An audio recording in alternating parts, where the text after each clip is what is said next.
Les vastes étendues d'eau du Pacifique mondial gardent dans leur profondeur sombre des mystères que l'humanité ne peut déchiffrer depuis des siècles. Imaginez, 70% de la surface de notre planète est recouverte d'eau, et nous avons exploré seulement une petite partie de ce monde énigmatique.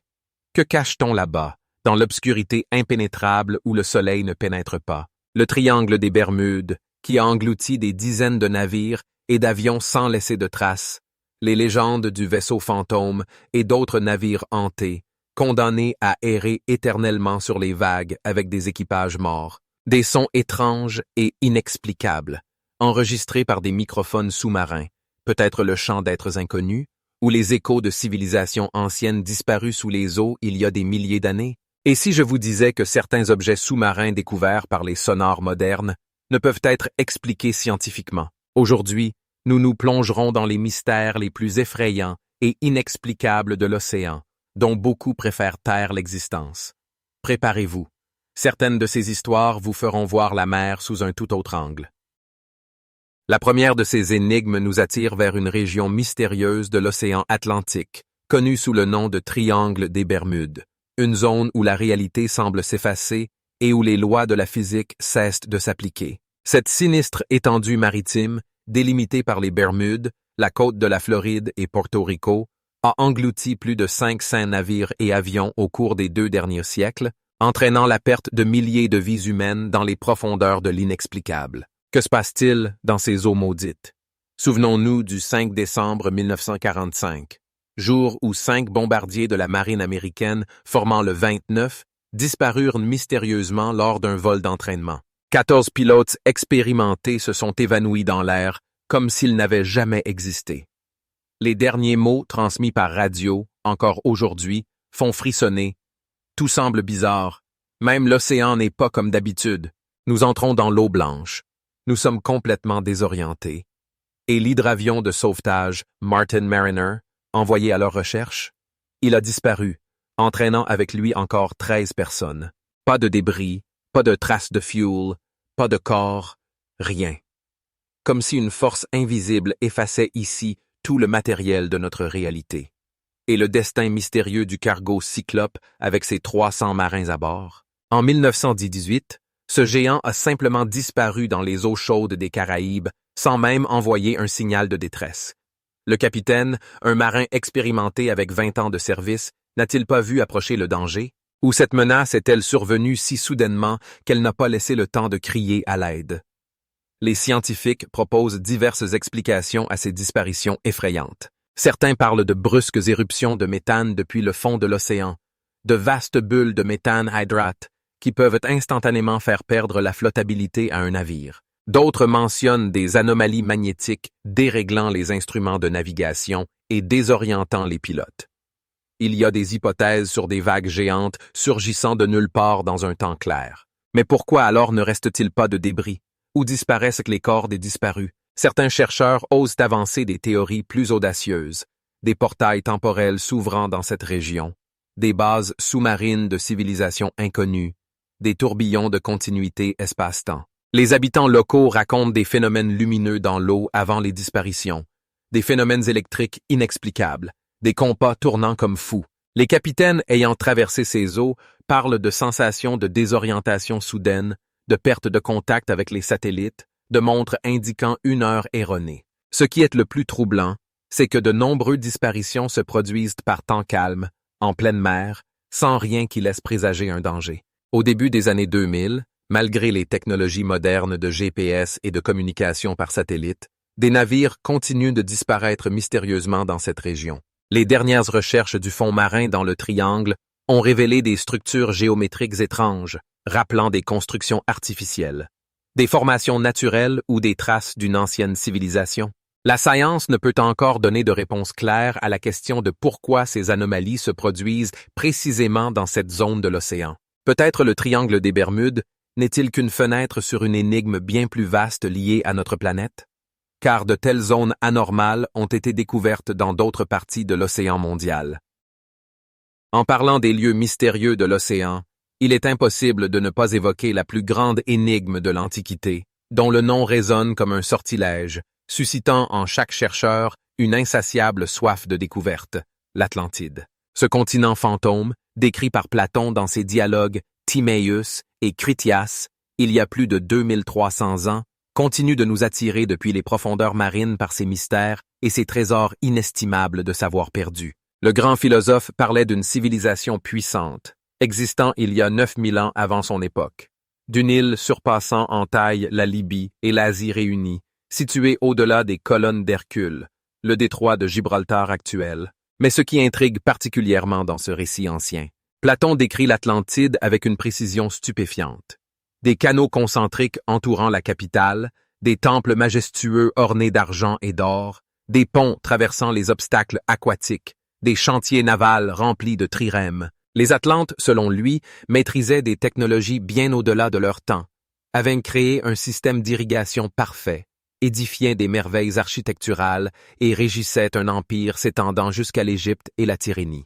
Mais ensuite, en un jour funeste et une nuit terrible, comme l'écrit Platon, il y eut de violents tremblements de terre et des inondations, et en un jour funeste et une nuit déplorable, l'île d'Atlantide disparut, engloutie par la mer. Une telle, certains l'explosion, ce n'est-il certains théoriciens indiquent l'Antarctique, supposant que ce continent glacé se trouvait autrefois dans des latitudes plus chaudes et était le foyer d'une civilisation avancée, avant qu'un déplacement catastrophique de la croûte terrestre ne l'ait déplacé vers le pôle sud. La carte mystérieuse de Piri Reis, créée au XVIe siècle, montre la ligne de côte de l'Antarctique sans glace, 3 siècles avant la découverte officielle du continent. D'où les anciens cartographes pouvaient-ils tenir ces informations? Peut-être est-ce l'héritage des connaissances des Atlantes, transmis à travers les millénaires? Une hypothèse encore plus audacieuse lie l'Atlantide au plateau de Nazca au Pérou, où des géoglyphes géants, visibles uniquement du ciel, semblent indiquer l'existence d'une civilisation maîtrisant l'aviation. Les légendes locales parlent des Viracocha, des hommes blonds barbus arrivés de la mer et apportant des connaissances en astronomie, architecture et médecine. N'étaient-ils pas les mystérieux enseignants des survivants atlantes? Les technologies modernes nous permettent de scruter plus profondément les abysses océaniques. Le scan lidar du fond marin et de la gravimétrie par satellite révèlent de nouvelles anomalies nécessitant des explications. En 2000, une expédition internationale a découvert à 700 mètres de profondeur au large de Chypre des structures étranges, rappelant des colonnes et des murs de construction humaine. Les courants marins ne pouvaient créer de telles formes régulières. Qui et quand a construit ces structures? Et comment sont-elles arrivées sous l'eau? Peut-être la réponse à l'énigme de l'Atlantide ne se trouve-t-elle pas dans un lieu géographique précis, mais dans la mémoire collective de l'humanité d'un âge d'or perdu à cause d'une catastrophe naturelle? Où Platon décrivait-il une civilisation réelle, dont nous n'avons pas encore correctement interprété les traces? Tant que l'océan garde ses secrets, et que chaque nouvelle découverte engendre une dizaine de nouvelles questions, les recherches continuent. Peut-être un jour entendrons-nous la voix de l'Atlantide, nous appelant des profondeurs marines pour nous raconter son histoire véritable. Les profondeurs océaniques conservent non seulement les secrets des civilisations disparues, mais elles cachent également des zones mystérieuses où les lois naturelles habituelles semblent cesser de fonctionner, et où les navires et les avions disparaissent sans laisser de traces dans les abysses de l'eau et du temps.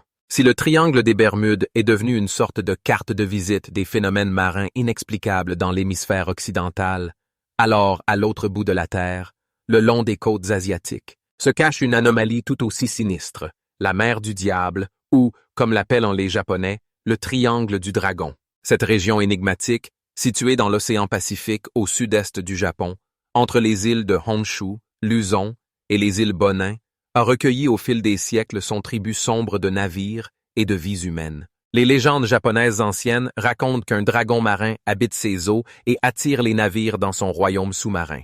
Les pêcheurs et les marins ont toujours évité ces lieux maudits où l'eau bouillonne parfois sans raison apparente et où des brumes et des lumières étranges apparaissent, comme attirant les marins vers leur perte. Ce qui intrigue particulièrement dans l'histoire de la mer du diable, c'est que le gouvernement japonais a officiellement reconnu cette zone dangereuse pour la navigation en 1954, après que le navire de recherche Kaiomaru numéro 5, avec une équipe de 30 et un homme à bord, ait disparu sans laisser de traces pendant l'étude de l'activité volcanique dans la région. L'ironie du sort, le navire avait été envoyé précisément pour élucider le mystère des nombreux disparus dans ces eaux, mais il est devenu lui-même une partie de ce mystère. L'opération de recherche n'a trouvé ni épave, ni traces de naufrage, ni signaux de détresse.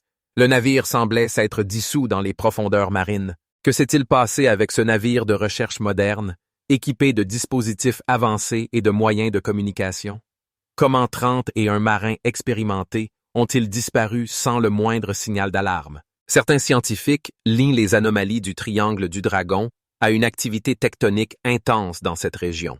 Ici, plusieurs plaques tectoniques se rencontrent, créant une zone de forte activité sismique et volcanique. Les éruptions sous-marines peuvent provoquer des éjections massives de méthane, qui, en montant à la surface, réduisent la densité de l'eau au point que les navires perdent leur flottabilité et s'enfoncent instantanément dans les profondeurs. Mais peut s'expliquer les disparitions d'avions.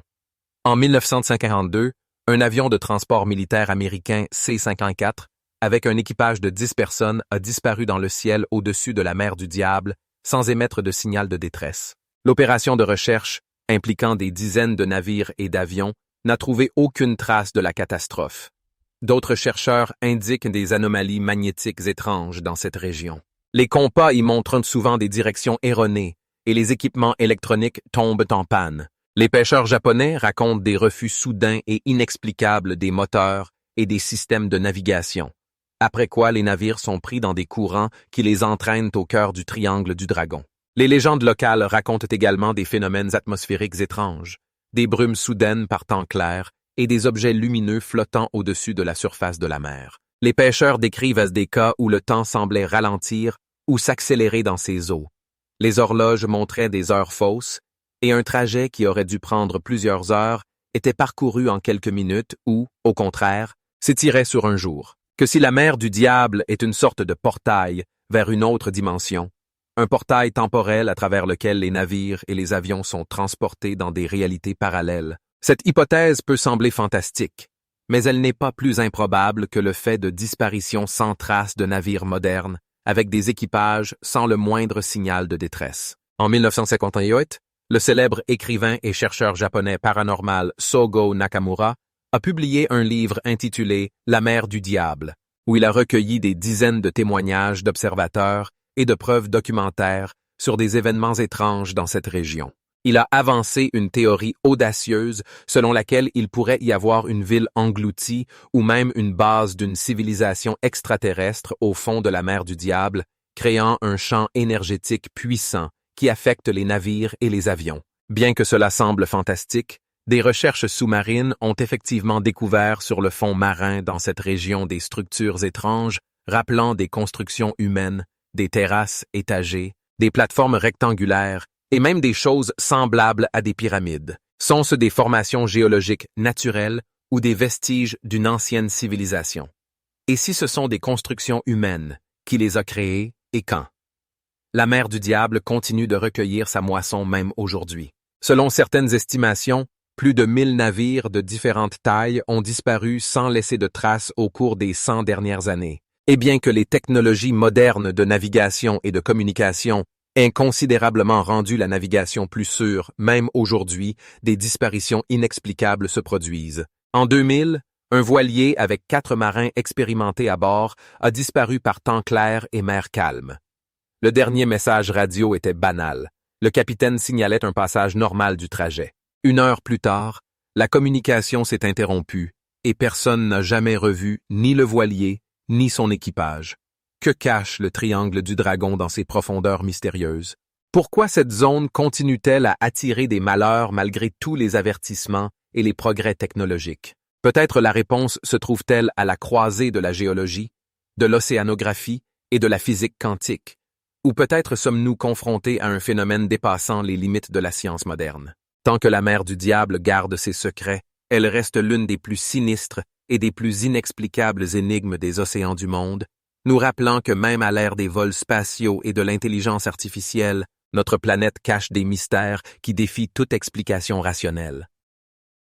Et si les profondeurs marines gardent leurs secrets, la surface de l'océan est également riche en phénomènes mystérieux, parmi lesquels la légende du navire fantôme, connu sous le nom de l'entreprenant hollandais, un vagabond maudit des mers, condamné à naviguer éternellement. Cette histoire mystique, transmise de génération en génération par les marins du monde entier, est devenue un symbole des superstitions et des mystères insondables de l'océan. Selon la version la plus répandue de la légende, au XVIIe siècle, le capitaine hollandais Hendrik van der Decken, commandant un navire marchand, se dirigeait d'Amsterdam vers les Indes orientales lorsqu'il fut pris dans une terrible tempête au cap de Bonne-Espérance. Au lieu de faire preuve de prudence et d'attendre que la tempête passe, le capitaine entêté et cruel ordonna à l'équipage de continuer, malgré leurs supplications et leurs peurs. Selon une version, au cœur de la tempête, une mystérieuse passagère apparut sur le pont.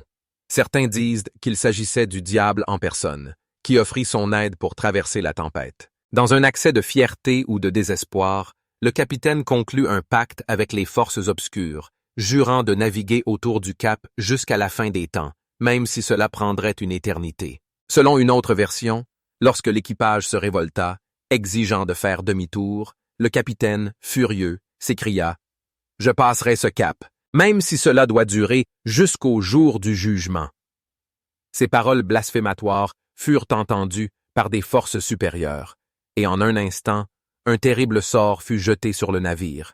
Il serait condamné à errer éternellement sur les mers, sans jamais atteindre la terre, avec une équipe de morts à bord. Depuis lors, selon la légende, le navire fantôme avec ses voiles déchirées et son corps lumineux apparaît dans différentes régions de l'océan mondial, surtout pendant les tempêtes et en conditions de faible visibilité. Il est particulièrement souvent observé dans la région du cap de Bonne-Espérance, l'endroit où le capitaine a défié la tempête et les dieux. Ce qui rend l'histoire de l'entreprenant hollandais particulièrement intrigante, c'est le nombre de témoignages de rencontres avec lui, recueillis au fil des siècles. L'un des cas les plus célèbres et documentés est l'observation faite par l'équipage du navire britannique Bakhchi-Sarai en 1851. Dans le journal de bord, il est écrit « À 2 heures du matin, l'officier de quart et plusieurs matelots ont observé un navire étrange s'approchant à grande vitesse, malgré le calme plat et l'absence de vent. Le navire émettait une lueur fantomatique et passa si près que nous avons pu distinguer des figures sur le pont.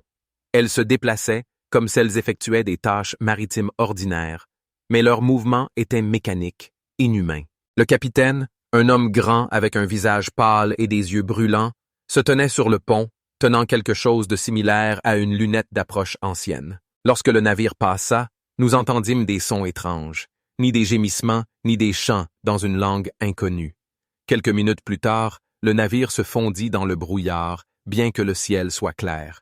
Il est intéressant de noter que 3 jours après cette rencontre, le Bakhchi-Sarai fut pris dans une terrible tempête et faillit couler, perdant 2 membres d'équipage. Cela confirme un autre mauvais présage lié à l'entreprenant hollandais.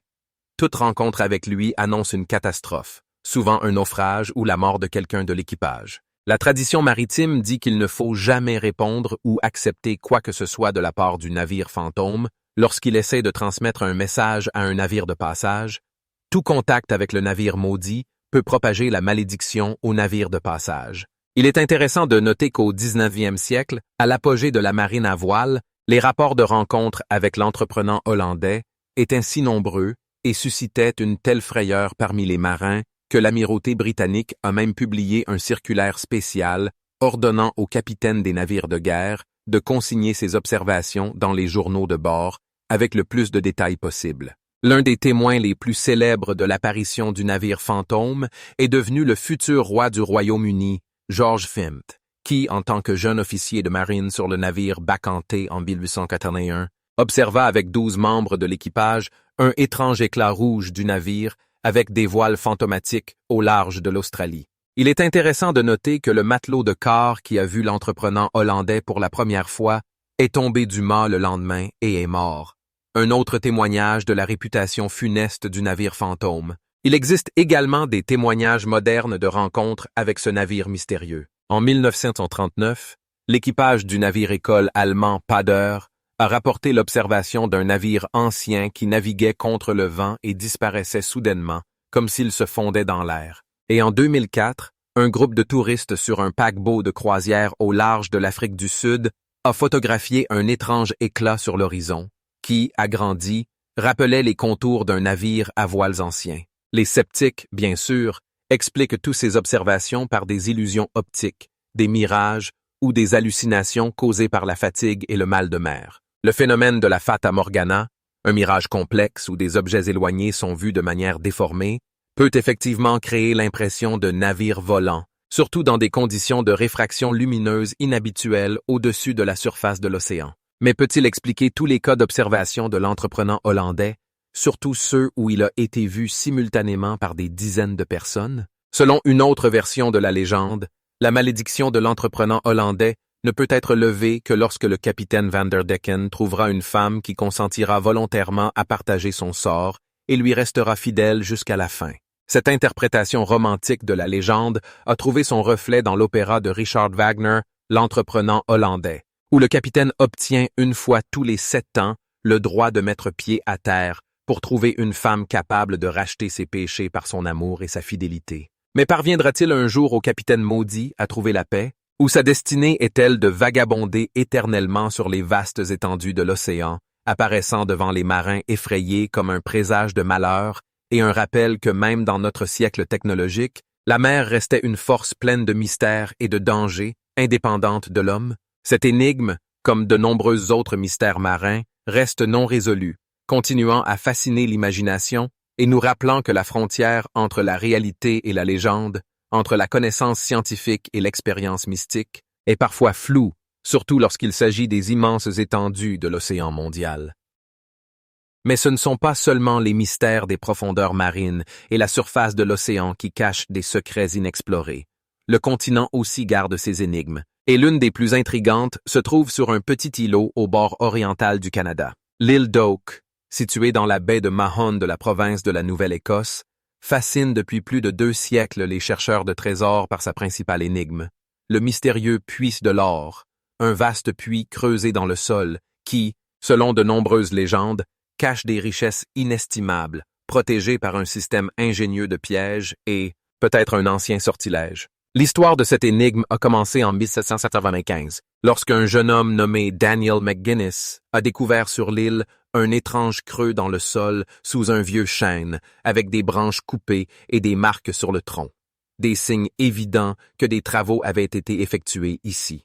Intrigué par cette découverte, McGuinness, avec 2 amis, a commencé à creuser et a rapidement découvert que le puits s'enfonçait profondément sous terre, avec des planches de bois tous les 3 mètres. C'était le premier d'une série de découvertes qui ont transformé l'île d'Oak en l'une des plus célèbres énigmes archéologiques d'Amérique du Nord. Au fur et à mesure que les fouilles continuaient, d'abord par des amateurs, puis par des expéditions bien financées, il devenait clair que le puits de l'or était un complexe ingénieux. À environ 30 mètres de profondeur, les chercheurs ont découvert une couche de charbon de bois, puis une couche de mastic, puis du fibre de coco, ce qui est surprenant, étant donné que les cocotiers poussent à des milliers de kilomètres de la Nouvelle-Écosse, puis une pierre mystérieuse avec des symboles gravés dessus, qui, selon certaines interprétations, disait 40 pieds plus bas, 2 millions de livres. Mais l'élément le plus impressionnant de la construction était un système ingénieux de inondation.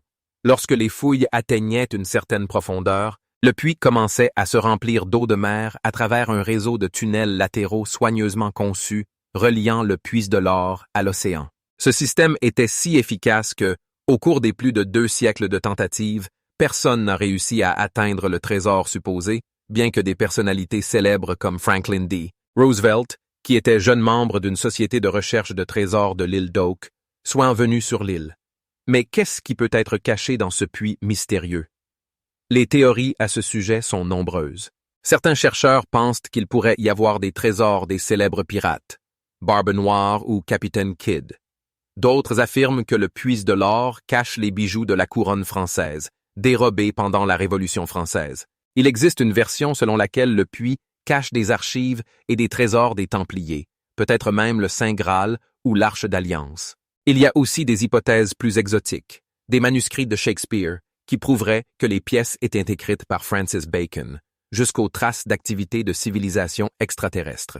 Ce qui est particulièrement intriguant dans cette histoire, c'est la complexité de la construction du puits de l'or. Qui et pourquoi a pu créer un tel système de protection pour un trésor? Selon les estimations les plus modestes, la construction du puits, avec ses nombreux pièges et tunnels, a dû nécessiter des années de travail et des ressources considérables. La richesse est-elle donc si précieuse pour justifier de telles dépenses? Et surtout, pourquoi, au cours de plus de 2 siècles de recherches intensives, personne n'a-t-il réussi à résoudre cette énigme?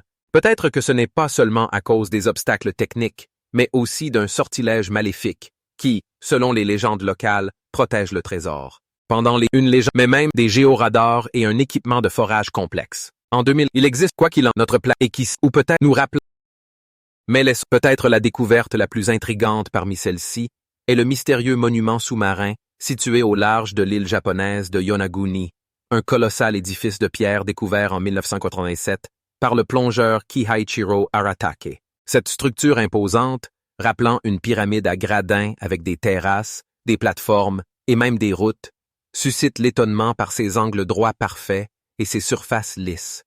Est-ce l'œuvre de l'homme? Si oui. Qui étaient ces mystérieux constructeurs et quand ont-ils édifié ce monument?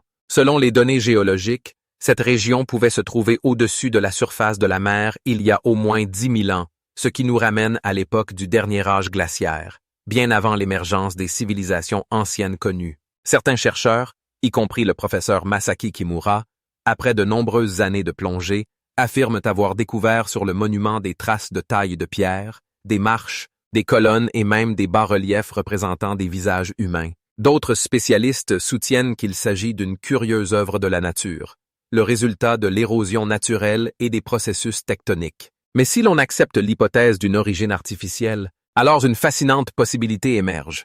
Ne sont-elles pas ces ruines le témoignage d'une civilisation hautement développée qui prospérait à la fin de l'âge glaciaire et qui a péri en raison d'une catastrophe subite de la montée des eaux? Ne racontent-elles pas les légendes de l'Atlantide, cette île disparue, qui se sont répandues dans le monde entier? Et le monument de Yonaguni ne serait-il pas le sommet de l'iceberg, l'un des nombreux villes englouties de cette civilisation légendaire? Car de telles structures mystérieuses ont été découvertes dans d'autres parties du monde. Près de la ville indienne de Mahabalipuram, après le tsunami dévastateur de 2004, des ruines de temples et d'autres bâtiments ont été trouvés, s'enfonçant dans les profondeurs de la mer. Les légendes locales parlaient depuis longtemps des 7 pagodes, 6 d'entre elles englouties par la mer.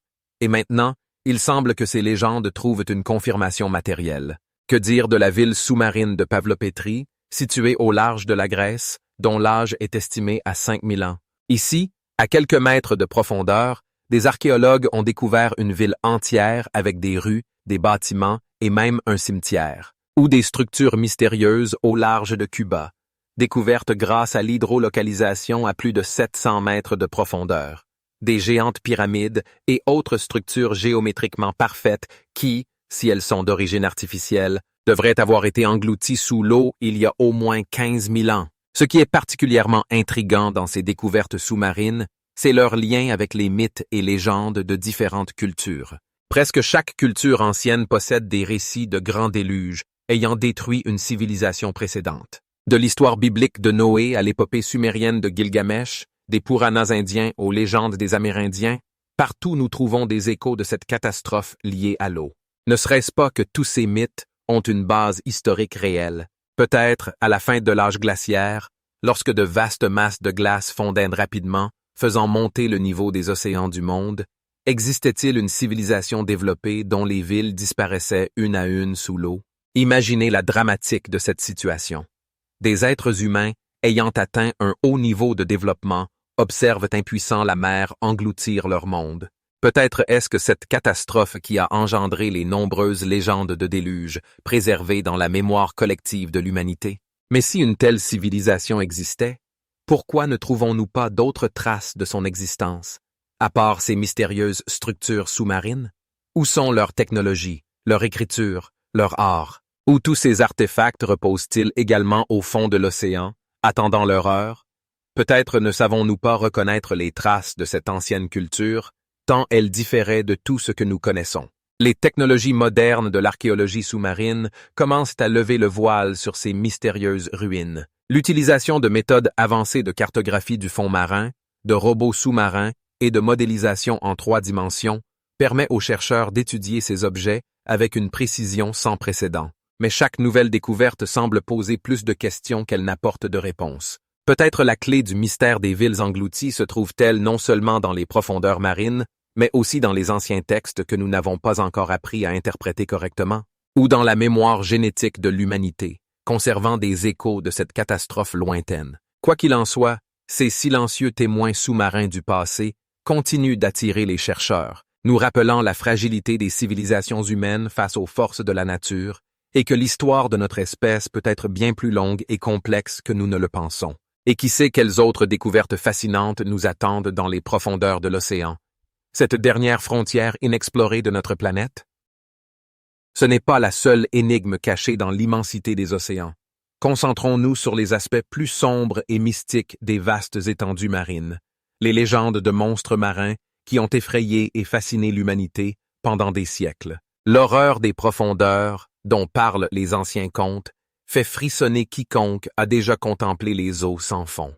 Avez-vous déjà songé à ce qui pouvait se cacher derrière ces histoires? Les légendes des kraken, des serpents de mer géants et d'autres monstres ne sont pas seulement le fruit de l'imagination des marins, mais pourraient être le reflet de créatures réelles vivant dans les profondeurs inexplorées. Souvenez-vous des récits anciens où le kraken, un monstre capable d'engloutir un navire entier, est mentionné. Mais que se passe-t-il si ces histoires sont basées sur des rencontres réelles avec des calamars géants, dont nous savons qu'ils peuvent atteindre des tailles astronomiques? Des témoignages plus récents existent également. Par exemple, en 2006, une découverte inhabituelle a été faite dans les eaux de la Nouvelle-Zélande. Un calamar géant de plus de 10 mètres de long, filmé par une caméra. Comment les marins, ignorant la biologie de ces créatures, ont-ils interprété leurs observations? Peut-être que ces histoires de rencontres avec ces monstres ont donné naissance aux légendes de kraken et d'autres monstres marins. Mais comment expliquer les mentions de serpents géants qui, selon les légendes, vivaient dans les coins les plus profonds et les plus sombres de l'océan? Ces légendes de tels êtres existent dans de nombreuses cultures, des sagas scandinaves aux mythes des peuples autochtones d'Amérique. Certains chercheurs suggèrent que ces récits pourraient être liés à des observations réelles de grands animaux, comme les anguilles géantes ou d'autres poissons des profondeurs, dont nous savons si peu. Comment ces observations ont-elles pu se transformer en légendes de serpents capables de fendre les eaux? Cela nous fait réfléchir. Peut-être ne faisons-nous que frôler la surface de ce qui se cache sous les vagues. Et que dire des histoires de créatures mystérieuses, censées prédire les tempêtes ou annoncer la malchance, selon les croyances des marins? Ces histoires, remplies de mysticisme et de peur, relèvent à nouveau la question: qu'est-ce qui se cache vraiment dans les abysses de l'océan?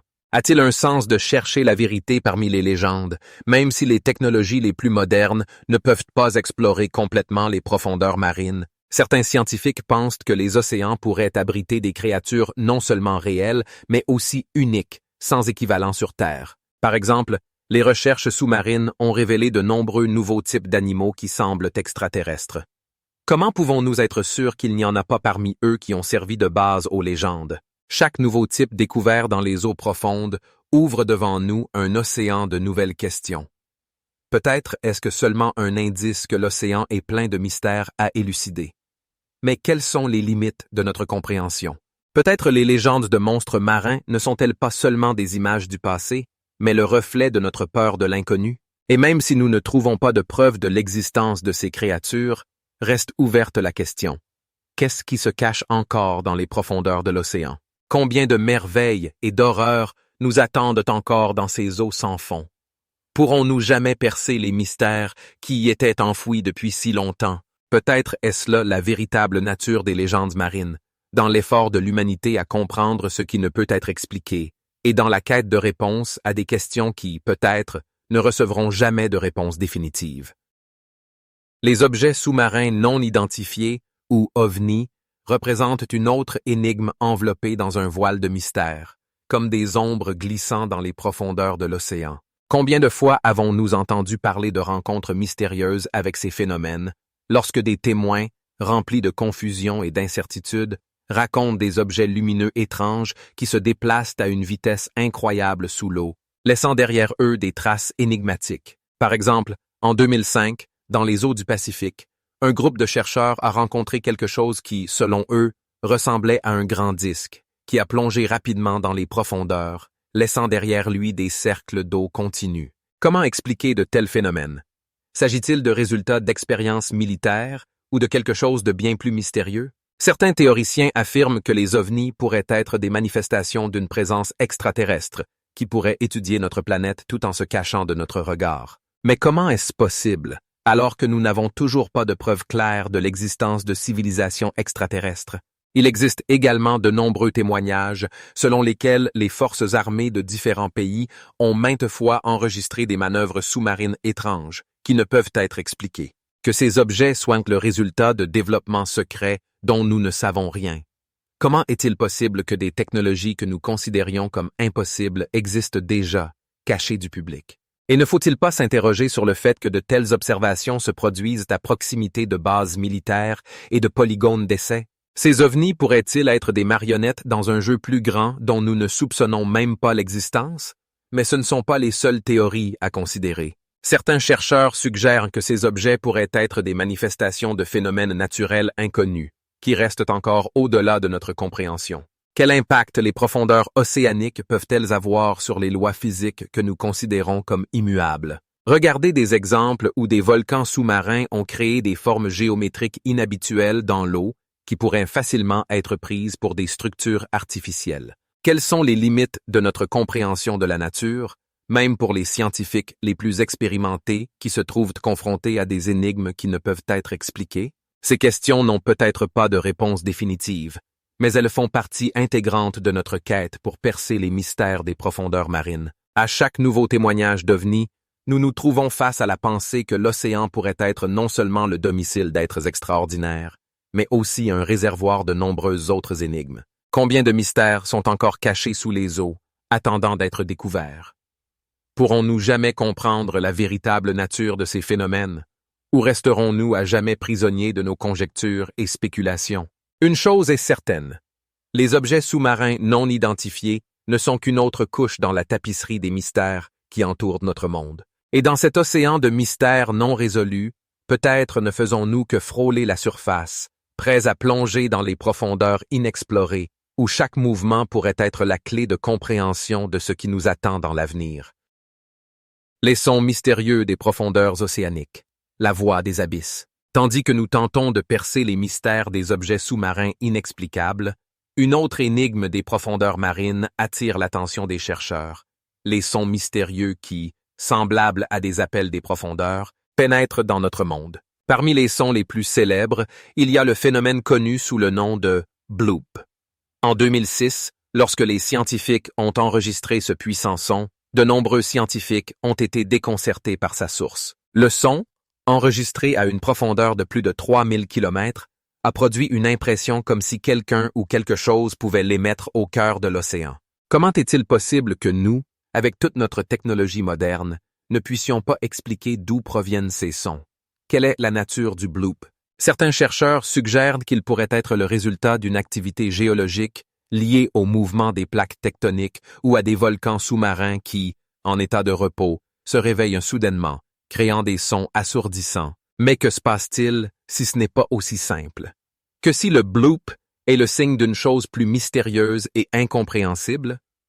Il existe plusieurs théories selon lesquelles ce son pourrait provenir de grands êtres marins encore inconnus. Combien d'autres habitants inconnus se cachent dans les profondeurs infinies de l'océan? Ces êtres pourraient-ils avoir la capacité d'émettre des sons que nous ne pouvons pas interpréter avec nos connaissances modernes? Regardez les exemples de grands calamars ou d'êtres mystérieux comme le calmar tueur qui ont fasciné l'imagination humaine par leur taille et comportement. Mais ce n'est pas tout. Les recherches ont montré que l'océan est plein d'autres sons puissants. Du craquement de la glace dans les régions polaires aux bruits étranges et inexplicables parfois enregistrés par des microphones sous-marins. Chaque son soulève des questions. Qu'est-ce qui se cache derrière eux et quels sont les mystères qu'ils renferment? Certains scientifiques envisagent la possibilité que ces sons soient liés à des écosystèmes marins inconnus qui n'ont pas encore été découverts. Mais comment tirer des conclusions si tous ces sons restent inexpliqués? Quelle est la véritable signification de ces bruits mystérieux qui traversent l'océan et pourraient être le signe de l'existence de mondes dont nous n'avons même pas idée? Ces questions nous mènent à des débats infinis sur la nature du son et ses sources, et, ce qui est plus important, sur la quantité de choses encore inconnues cachées dans les profondeurs de notre monde. Nous commençons à réaliser que l'océan n'est pas seulement le foyer d'êtres exotiques, mais aussi un dépôt de secrets anciens attendant d'être découverts. À chaque nouvelle découverte, nous nous trouvons confrontés à la pensée que les sons de l'océan ne sont pas seulement du bruit, mais un langage complexe que nous ne pouvons pas encore déchiffrer. Combien d'autres mystères sont cachés dans ces profondeurs, attendant le moment où quelqu'un pourra comprendre leur message? Peut-être sommes-nous sur le point de découvrir quelque chose de vraiment extraordinaire, mais pour l'instant, nous restons prisonniers de nos conjectures et de nos incompréhensions. Il ne reste qu'une chose. Les sons mystérieux de l'océan sont une autre couche dans la complexe toile de mystères entourant notre monde, et nous ne faisons que commencer à plonger dans ces profondeurs infinies, où chaque écho pourrait être la clé pour comprendre ce qui nous attend encore.